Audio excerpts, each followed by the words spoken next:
సమాధానం చెప్పవేంటే? చెప్పమ్మా. పూజుడు మా నాన్న కాదు కదా.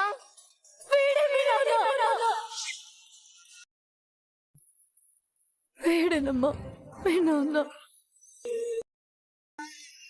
కార్తీక్, కార్తీక్. సౌర్య, రౌడీ, సౌర్య. నేనే తండ్రినని చెప్పావు కదే, ఇంకా నా కూతుర్ని నేను చూసుకుంటాను. తప్పగా నరసింహ, వద్దు వద్దు నరసింహ, నరసింహ. రే నరసింహ, పిల్ల కళ్ళు తిరిగి పడిపోయిందిరా. ఏమైతే ఏందమ్మా? తీసుకుపోవడానికే కదా వచ్చాం. పద తీసుకెళ్దాం. వద్దు నరసింహ. రే సౌర్య, సౌర్య, సౌర్య, సౌర్య. వద్దు నరసింహ, వద్దు. ఆగు, ఆగు, ఆగరా, వదులు, వదలరా. రేయ్, రేయ్, అది నా కూతురా. రేయ్,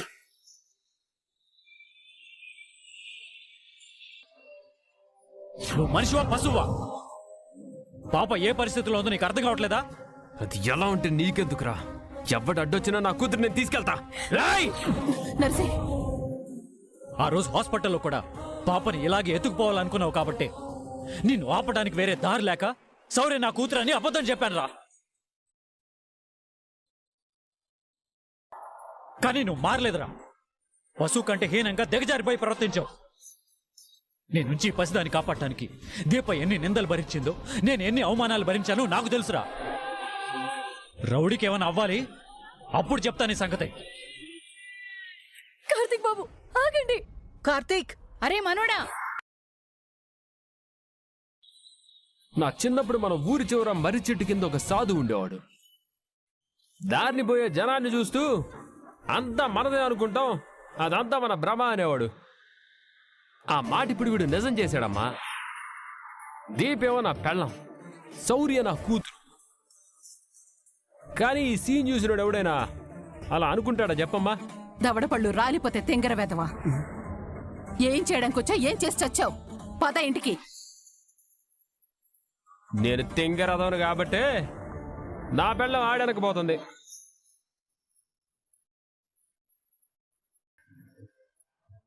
ఈ పద్ధతేం బాలేదు. అమ్మా, దుర్ముహూర్తం వచ్చేసింది, నేను వెళ్ళొస్తానమ్మా. జరిగిన దానికి దగ్గర రాకండి. నాకు చాలా బాధగా ఉంది. ఇలా జరుగుతుందని నేను ఊహించలేదు అని రొటీన్ డైలాగులు చెప్పొద్దు మమ్మీ. ఇక్కడ ఏం జరగాలి? ఏం జరిగింది?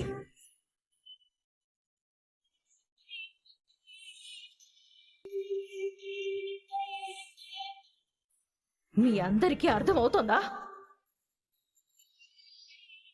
మనింటితో ఏ మాత్రం సంబంధం లేని ఓ మనిషి కోసం దాని భర్త వచ్చి గొడవ చేయడం ఏంటి?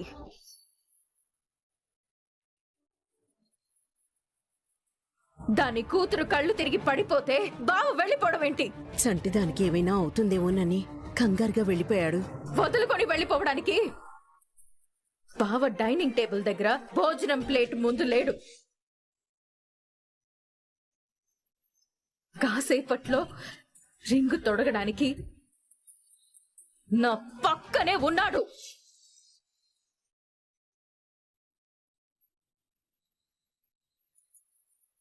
వదిలేసి అలా వెళ్ళిపోతుంటే నువ్వు చెయ్యి పట్టుకొని ఆపాలి కదా. నీకేమైంది డాడీ? నువ్వెందుకు ఆపలేదు? జరిగిందంతా నువ్వు చూసావు కదమ్మా. ఓ, అంటే నీకు కూడా నాకంటే దీప కూతురే ఎక్కువైపోయారు. అయ్యో, అవునా? అలాగని కాదమ్మా. చాలు డాడీ.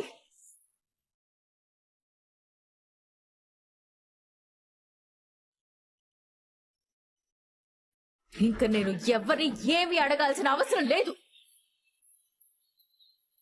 ఎంగేజ్మెంట్ ఆగిపోయిందన్న బాధ నాకు గ్రాని మొహంలో తప్ప ఎవరి మొహంలో కనిపించట్లేదు.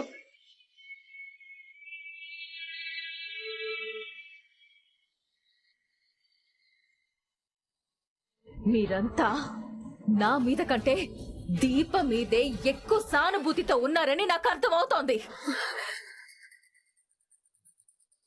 దీప ఎవరికి చెప్పకుండా ఇంట్లో నుంచి వెళ్ళిపోయింది. ప్రపంచం తల్లకిందులైపోయినట్టు అందరూ ఒకటే భజన, దీపెక్కడా దీపెక్కడా దీపెక్కడా అని.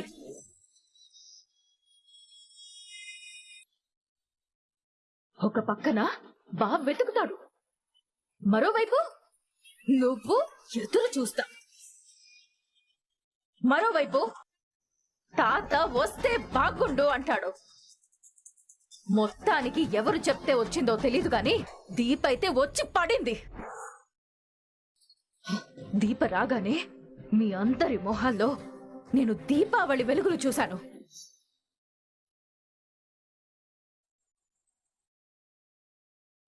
ఏ దీప రావాలని నువ్వు కోరుకోలేదా?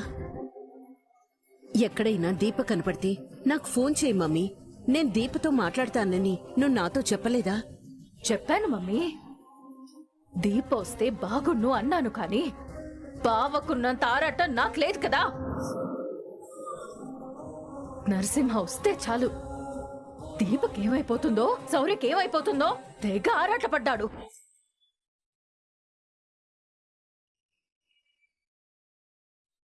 అప్పటికి నేను చేయి పట్టుకుని ఆపాను, వదిలేసి వెళ్ళిపోయాడు. వెనకాలే దీప కూడా వెళ్ళిపోయింది. శౌర్య ఏ పరిస్థితిలో ఉందో నువ్వే చూసావు కదా. ఎవరో ఒకరికి అప్పగించొచ్చు కదా. శౌర్య బావకి సొంత కూతురులాగా ఎందుకు అంత తపన? అది కదమ్మా, పాపను కాపాడడానికే అబద్ధం చెప్పానని కార్తీక్ అన్నాడు కదా. అలా అన్నాడని నువ్వు అనుమానపడుతున్నావా? శౌర్య విషయంలో బావ మీద నాకెప్పుడూ అనుమానం లేదు డాడీ. అలా చెప్పాల్సిన పరిస్థితి వరకు ఎందుకు తెచ్చుకోవాలన్నదే నా బాధన. ఇది మీకెవ్వరికీ అర్థం కాదు.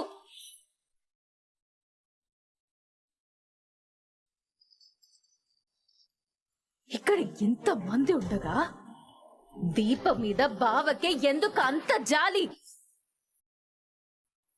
జరగబోయే నిశ్చితార్థాన్ని కూడా ఆపుకుని వెళ్లాల్సిన అవసరం ఏంటి?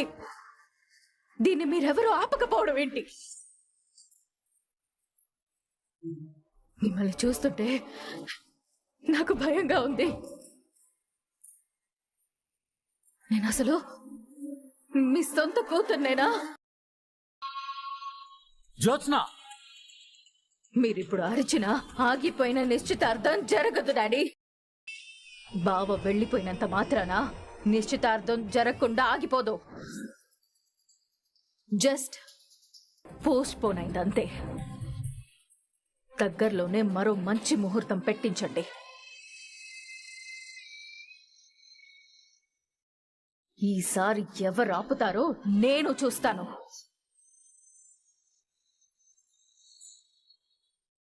ఏం జరిగినా ఒక్కటి మాత్రం గుర్తుంచుకోండి, బావే నా భర్త. జ్యోత్స్న, అది ప్లీజ్ ఎవ్వరూ నా దగ్గరికి రాకండి. Leave me alone. Kanchana, Kanchana, Kanchana, Kanchana, వదినా, ఏమైంది? ఏమైందమ్మా కాంచనా? కాంచనా, వదినా, కాంచనా, ఏమైందమ్మా? ఇలా ఏదైనా జరిగినప్పుడు బాగా టెన్షన్ ఫీల్ అయ్యి ఇదిగో ఇలా అయిపోతుంది బావా. చెల్లమ్మా, వెళ్ళొక హెడేక్ టాబ్లెట్ అలాగే తీసుకురా. అన్నయ్య. కాంచనా, కాంచనా, కాంచనా, కాంచనా, కాంచనా, టాబ్లెట్ కాదలుడు, అమ్మాయిని హాస్పిటల్కి తీసుకెళ్దాం. వద్దు నాన్న, టాబ్లెట్ వేసుకొని కాసేపు రెస్ట్ తీసుకుంటే సరిపోతుంది. ఏమండి, ఏంటి కాంచనా? కార్తీక్కి ఫోన్ చేసి వెంటనే రమ్మనండి.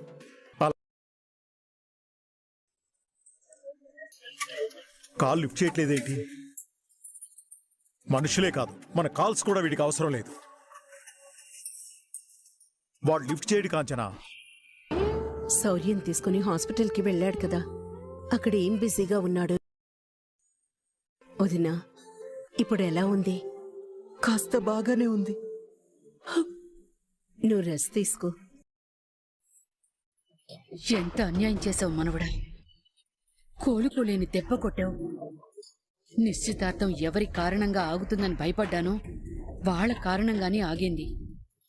దీపా, నిన్ను వదిలిపెట్టా. రౌడీకేం కాదు, మీరు బాధపడకండి. బూచోడు వద్దు కార్తీక్, నాకు బూచోడు నాన్నగా వద్దు కార్తీక్. సిస్టర్, పాపని స్కానింగ్ తీసుకువెళ్ళాలి.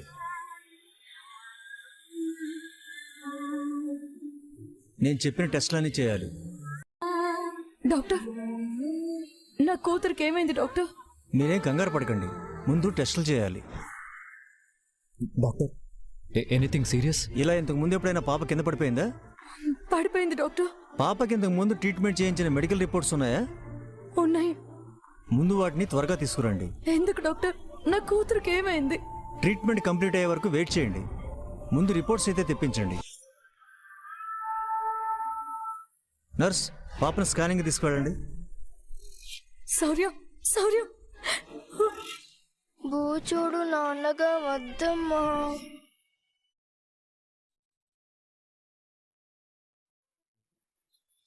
శౌర్య.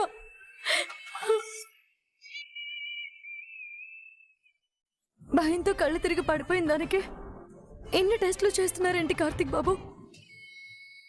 నాకు అదే అర్థం కావట్లేదు దీపా. నా కూతురికి ఏదో అయ్యింది. సౌరికేం కాదు దీపా. రిపోర్ట్స్ ఎక్కడున్నాయి? బీరువాలో ఉన్నాయి బాబు, నేను వెళ్ళి తీసుకొస్తాను.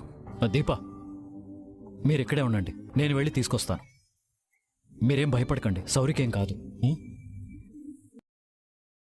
బూచోడు నాన్నగా వద్దమ్మా. అలాగే, నువ్వేం మాట్లాడుకో, పడుకో. కార్తీక్ ఇంకా రాలేదేంటి? ఏమీ అమ్మమ్మ, ఇప్పుడు ఎలా ఉన్నావు? బానే ఉన్నానమ్మమ్మా.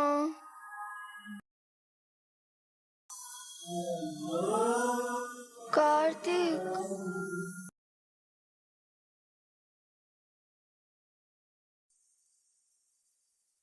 నువ్వు మళ్ళీ రావేమో అని అనుకున్నాను. నిన్ను వదిలేసి నేను ఎక్కడికి వెళ్తాను? రిపోర్ట్స్ కోసం ఇంటికి వెళ్ళాను.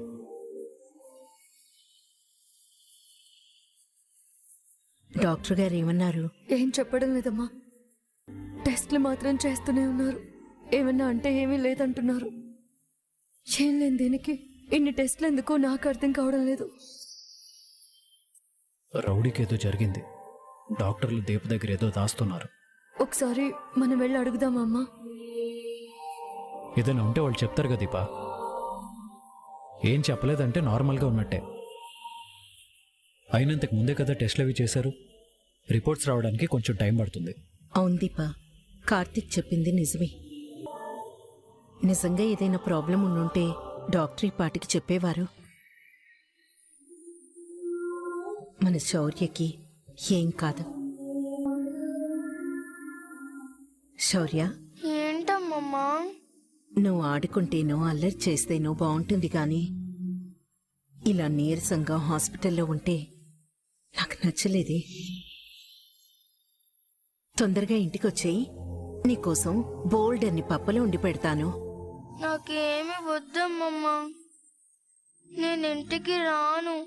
ఏ, ఎందుకు? మళ్ళీ ఆ బూచోడు వస్తాడు. మళ్ళీ నన్ను ఎత్తుకుపోతాడు. నాకు భయంగా ఉందమ్మమ్మా. నువ్వు భయపడొద్దమ్మా, ఏ పూచోడు మన ఇంటికి రాడు. మేమంతా ఉన్నాం కదా. నిన్నెవరైనా తీసుకుపోతే మేము ఊరుకుంటామా చెప్పు?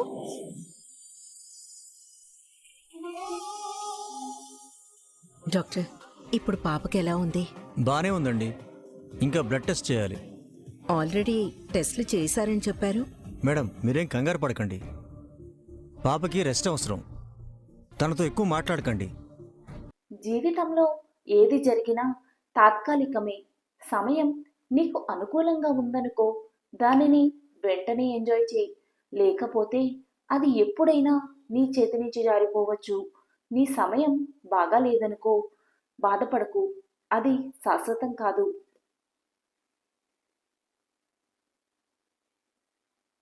జరిగిన దాన్ని గురించి ఎప్పుడూ చింతించకు. ఎందుకంటే మనకు జరిగే మంచి మనకు ఆనందాన్ని ఇస్తే, జరిగే చెడు అనుభవాన్ని ఇస్తుంది. వెతికితే దొరికేది, వెతికి వెతికి చెప్పేది అబద్ధం. వెతకకుండా దొరికేది నమ్మకం. ప్రయత్నించనిదే ఫలితం దక్కదు. ప్రశ్నించనిదే సమాధానము దొరకదు. అడుగు వేయనిదే కాలం నిన్ను కదలనివ్వదు. ఏ బంధము గొప్పది కాదు. ఈ రోజుల్లో మనతో అవసరం ఉన్నంత వరకే ఏ బంధమైనా, బంధుత్వాలు అయినా. అవసరం తీరితే ఏ బంధమైనా భారమే అవుతుంది. జీవితం ఓ అర్థం కాని పుస్తకమే. ప్రతి పేజీని సునాయాసంగా తిప్పేస్తే ఏది తెలుసుకోలేము. కానీ ప్రతి పేజీలోని ప్రతి పదాన్ని శ్రద్ధగా చదివి అర్థం చేసుకోగలిగితే ప్రతి పదం ఓ పాఠమే. ఆ జీవితం అర్థవంతమైనదిగా నిలిచి సాఫీగా ముందుకు సాగిపోగలం.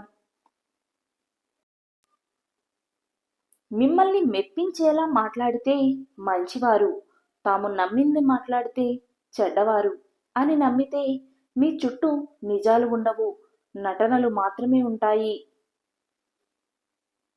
అబద్ధం చెప్పడం శాపం లాంటిది. అది మనలో తప్పించుకునే ధోరణి పెంచుతుంది. నిజాయితీ వరం లాంటిది. మనలో ఎదుర్కొనే ధోరణి పెంచుతుంది. జీవితంలో ఎదురు దెబ్బలు తగలడం మంచిదేనేమో. కాలికి దెబ్బ తగిలితే వెళ్లే దారిలో ఎలా నడవాలో తెలుస్తుంది. అదే మనసుకు తగిలితే ఎటువంటి వారితో ఎలా ఉండాలో నేర్పిస్తుంది. ఒడ్డుకు చేరిన వారి మాటలు ఒకలా ఉంటాయి. ఇదే వాడి ఆలోచనలు ఒకలా ఉంటాయి. ఒకరిది అనుభవం, ఇంకొకరిది పోరాటం. ఎదుటి వారిపై మనకు మాత్రమే ఇష్టం, ప్రేమ ఉంటే సరిపోదు, వాళ్లకు కూడా ఉండాలి. అలా లేనప్పుడు మనం కూడా వారిలాగే మారాలి. లేకపోతే ఏడవాల్సి వస్తుంది. ఆశించినంత చేయలేకపోవడం, చేయలేనంత ఆశించడం రెండు తప్పులే. మొదటిది నీలోని అసమర్థతను చూపిస్తే, రెండోది నీలోని అత్యాశను బయట పెడుతుంది. ఈ సృష్టిలో చివరి వరకు తోడు ఉండే బంధం కేవలం భార్యాభర్తల బంధమే. ఎవరి కోసమో మీ తోడును దూరం చేసుకోకండి. గౌరవం అనేది గుణాన్ని చూసి ఇస్తారు, ధనాన్ని చూసి కాదు. ఎందుకంటే చాలా ఖరీదు పెట్టుకున్న చెప్పులను గుడి బయట వదిలేస్తాము. కొద్ది ఖరీదు పెట్టుకున్న కొబ్బరికాయలను గుడిలోకి తీసుకెళ్తాము. ఈ వీడియో కనుక మీకు నచ్చినట్లయితే please do like, share and subscribe to my channel. Thank you for watching the video.